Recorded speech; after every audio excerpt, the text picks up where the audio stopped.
लगता है कि कांग्रेस में समझदार नेताओं की कमी है और उनके जो नेता राहुल गांधी जी हैं वो तो 57 वर्ष उम्र होने के बाद भी अभी राजनीतिक रूप से मैच्योर्ड नहीं है और मैच्योर्ड नहीं होने के चलते जो उन्होंने वोट चोरी का यात्रा शुरू किया एसआईआर और बिहार की जनता ने नकार दिया, उनका टायर पंचर कर दिया, हवा निकाल दिया और सबसे ज़्यादा जो उनको घाटा हुआ वो वोट चोरी और एसआईआर का जो उन्होंने यात्रा निकाला।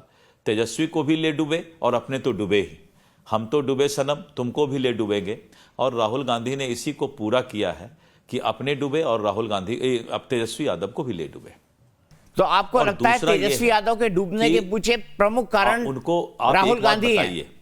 निश्चित रूप से राहुल गांधी, तेजस्वी यादव अपनी राजनीति ठीक ठाक कर रहे थे, लेकिन राहुल गांधी के आने के बाद राहुल गांधी और कांग्रेस और राजद, आप देखें कि सीट बंटवारा में भी जो है इन लोगों ने अंतिम तक आपस में इनका मतभेद रहा।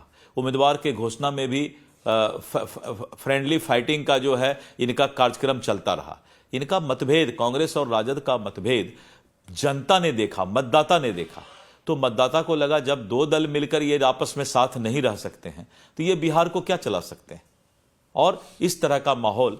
और दूसरा ये कि अगर वोट चोरी होता तो मैं रामगढ़ सीट 30 वोट से हारता क्या, अगर किसी तरह का हेरा फेरी होता तो मैं फारबिसगंज का सीट 40-50 वोट से हारता क्या, अगर किसी तरह का हेरा फेरी होता तो ढाका का सीट हम 173 वोट से हारते क्या।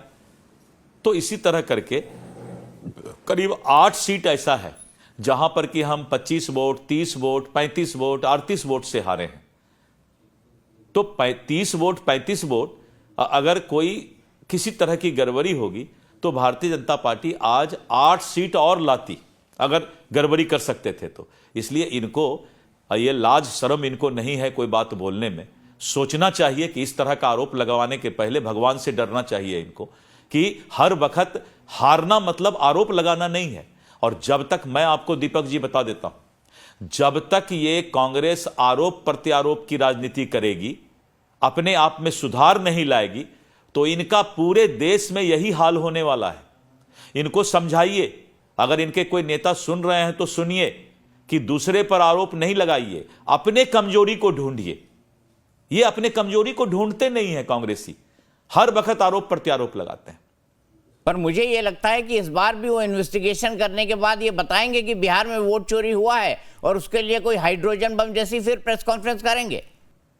देखिए, हमें ना तो खुशी है ना कोई गम है, क्योंकि मुझे मालूम है कि राहुल गांधी के पास हाइड्रोजन बम है।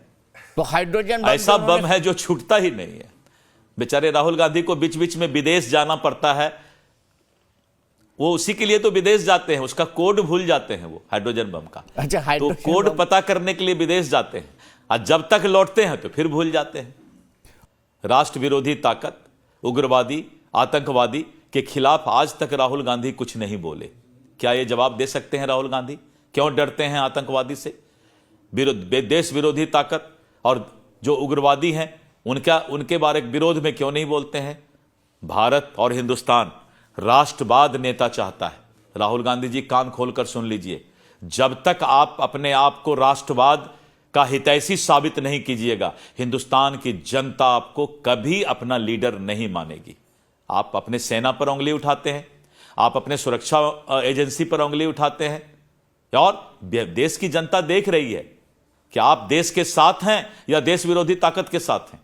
खाते यहां का है, नमक यहां का खाते हैं और गुण कहीं का गाते हैं। देश की जनता देखती है और इसको पसंद नहीं करती है दीपक जी।